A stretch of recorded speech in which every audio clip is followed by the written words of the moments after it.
Godson Public School, Number 6, Surapet Main Road, Thirumal Nagar, Chennai 600099, Tamil Nadu. பங்கேற்கிற அனுபவம் கிடைத்துள்ளது. இன்றைக்கு கோவைக்கு வந்திருக்கிறேன். திமுக விசிக இடையிலான மோதல் மிகப்பெரிய ஒரு அரசியல் பிரிவினை ஏற்பட்டிருக்கு. பெரம்பலூர் மாவட்டம் குன்னத்தில் நடைபெற்றுள்ள இந்த சம்பவம் மிகுந்த கவலை அளிக்கிறது. விரும்பத்தகாத நிகழ்வுகள் நடந்திருப்பது வேதனை அளிக்கிறது. விடுதலை சிறுத்தைகள் சமூக ஊடகங்களில் வரக்கூடிய அவதூறுகளுக்கு எதிர்வினை ஆற்ற வேண்டாம் என்று கேட்டுக்கொள்கிறேன். இதுபோல ஆர்ப்பாட்டம் நடைபெறவுள்ளது என்பதை கேள்விப்பட்டு அதை தவிர்க்க வேண்டும் என்று நான் கூறியிருந்தேன். மாவட்ட முன்னணி பொறுப்பாளர்கள் அந்த தகவலை அறிந்து ஆர்ப்பாட்டம் இல்லை என்பதை அறிந்து தவிர்த்து விட்டார்கள். ஆனால் தகவல் அறியாத சில தோழர்கள் அந்த இடத்தில் கூடியிருக்கிறார்கள்.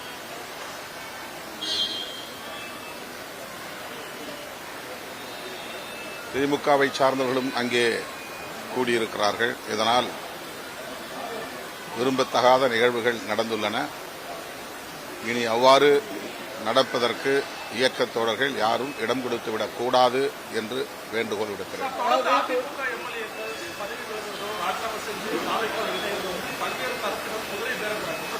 தூயாட்சி தேர்வுன்னு சொல்லிட்டு முதல்வர் பதவி வந்திருக்காரு. அதே சமயம் அதிமுக விலகின உடனே தாவேக்கால இணையறாங்க. இதை பற்றி இது ஆரோக்கியமான ஒரு அரசியலாக விடுதலை சிறுத்தைகள் கட்சி உணரவில்லை, கருதவில்லை. இந்த ஆட்சி அமைய வேண்டும் என்பதற்காகவும் குடியரசுத் தலைவர் ஆட்சி இங்கே வந்துவிடக்கூடாது, அதை தடுக்க வேண்டும் என்பதற்காகவும் இடதுசாரி கட்சிகளோடு இணைந்து விடுதலை சிறுத்தைகள் கட்சி இந்த முடிவை மேற்கொண்டது. எங்கள் ஆதரவை நாங்கள் நல்கியிருக்கிறோம். வெளியிலிருந்து ஆதரவு நல்குவது என்கிற அந்த முடிவை மறுபரிசீலனை செய்ய வேண்டும், அமைச்சரவையிலும் இடம்பெற வேண்டும் என்று தவேக தரப்பில் விடுத்த அழைப்பை ஏற்று இயக்கத் தோழர்கள் மீண்டும் கலந்தாய்வு செய்து ஏற்கனவே எடுத்த முடிவை மறுபரிசீலனை செய்ய வேண்டும் என்று என்னை வலியுறுத்தினார்கள்.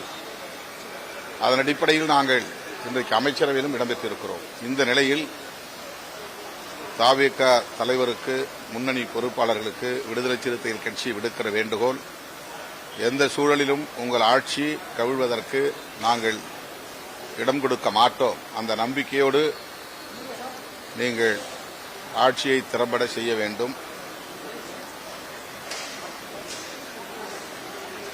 இந்த விமர்சனங்களுக்கு இடம் கொடுக்கும் வகையில் தவேக தலைமை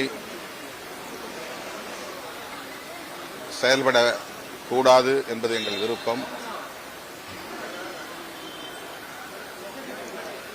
அதிமுக இதுபோன்ற நெருக்கடிகளை சந்திக்கும் என்று தேர்தலுக்கு முன்பே நான் சுட்டிக்காட்டியிருக்கிறேன். பாஜகவோடு கூட்டணி சேர்ந்ததன் விளைவாகத்தான் அதிமுகவின் ஆதரவை பெறுவதில் தவேகவுக்கு நெருடல் இருந்ததாக தவேக தலைவர்கள் கூறியிருக்கிறார்கள். ஒருவேளை பாஜகவோடு கூட்டணி இல்லாமல் அதிமுக தனித்து தேர்தலை சந்தித்திருந்தால் அவர்களோடு சேர்ந்து ஆட்சி அமைக்கிற முயற்சியை தவேக முன்னெடுத்திருக்கும். அவ்வாறு இல்லாமல் காங்கிரஸ் ஆதரவை நாடியதற்கும் இடதுசாரிகளுடைய ஆதரவை நாடியதற்கும் அதிமுக பாஜக உறவுதான் காரணம் என்பதை தவேக தலைவர்கள் கூறியிருக்கிறார்கள். ஆகவேதான் இன்றைக்கு அதிமுகவின் இந்த நெருக்கடி நிலை,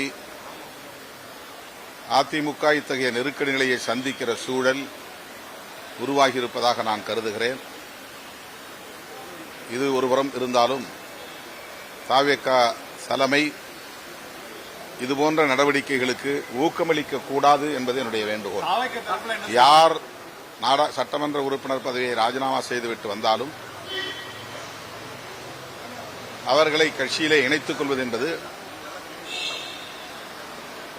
தவேகவின் மீதான நம்பகத்தன்மையை பாதிக்கச் செய்யும்.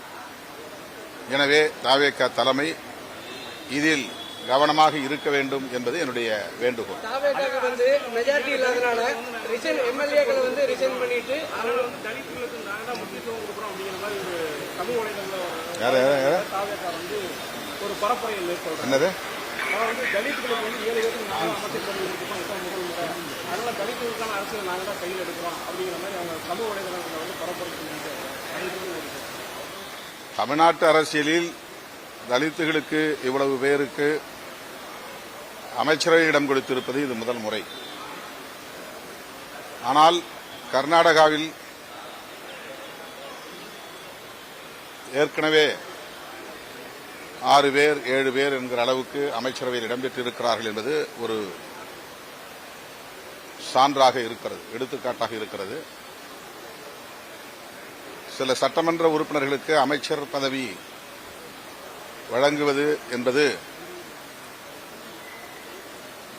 அந்த சமூகத்திற்கான ஒட்டுமொத்த அரசியலையும் முன்னெடுப்பதாக ஆகாது.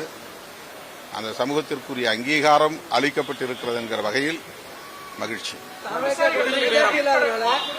ரிசைன் பண்ண எம்எல்ஏக்களை வந்து ஜெயிக்க வச்சு அவங்க அதன் மூலியமா மெஜாரிட்டியா இருக்கிறதுக்கான வேலைகளை செய்யுதுன்னு ஒரு குற்றச்சாட்டு. அதனாலதான் இதை நான் சொன்னேன். அந்த மாதிரியான நடவடிக்கைகளை தவேக தலைமை ஊக்கப்படுத்த வேண்டாம். ஆதரவளிக்கக்கூடிய எங்களை போன்றவர்கள், அதாவது காங்கிரஸ் ஏற்கனவே நாங்கள் உங்களோடு நாடாளுமன்ற தேர்தல் வரையிலும் கூட்டணி வைக்கிறோம் என்ற அறிவிப்பையே வெளியிட்டு விட்டார்கள். எனவே அவர்கள் ஆதரவை திரும்பப் பெறப் போவதில்லை. இடதுசாரிகள் வெளியிலிருந்து ஆதரவு தருவதால் அவர்கள் எந்த நேரத்திலும் ஆதரவை திரும்பப் பெறுவதற்கான வாய்ப்பு இருக்கிறது என்கிற ஐயம் இருந்தாலும் அவர்கள் ஆட்சியை கழுக்க நாங்கள் இடம் கொடுக்க மாட்டோம் என்று உறுதியளித்திருக்கிறார்கள். விடுதலை சிறுத்தைகள் கட்சி அவ்வாறு வெளியிலிருந்து ஆதரவு தெரிவிப்பது பாதுகாப்பற்றது என்ற எண்ணம் அவர்களுக்கு மேலோங்கி இருந்ததனால் விடுதலை சிறுத்தைகள் கட்சிக்கும் இந்திய யூனியன் முஸ்லீம் லீக் கட்சிக்கும் அமைச்சரவையில் சேருங்கள் என்ற அழைப்பை விடுத்தார்கள். அவர்களுடைய அந்த அழைப்பில் உள்ள நுட்பத்தை நாங்கள் புரிந்து கொண்டோம். அதனை அங்கீகரிக்கிற வகையில் அல்லது ஏற்கிற வகையில்தான் எங்கள் கட்சியும் அமைச்சரவையில் இடம்பெறுவது என்கிற முடிவை கடைசியாக எடுத்தது. எனவே இந்த கட்சிகளின் ஆதரவு ஆட்சி நீடிக்கிற வரையில், அதாவது 5 ஆண்டு காலம் வரையில் இருக்கும் என்கிற நம்பிக்கையோடு தவேக செயல்பட வேண்டும் என்பது என்னுடைய வேண்டுகோள். இந்த சந்தேகம் வருவதால் தான் அதிமுகவிலிருந்து பதவியை ராஜினாமா செய்துவிட்டு வரக்கூடியவர்களை இங்கே சேர்க்கும், தவேகவில் சேர்க்கும் முயற்சிகள் நடக்கின்றன என்கிற விமர்சனங்கள் வருகின்றன. இந்த விமர்சனங்கள் தவேகவின் எதிர்கால அரசியலுக்கு உகந்தது அல்ல, ஒரு நல்ல அறிகுறியும் அல்ல என்பதை தோழமையோடு சுட்டிக்காட்ட விரும்புகிறேன். தேர்தலுக்கு முன்பு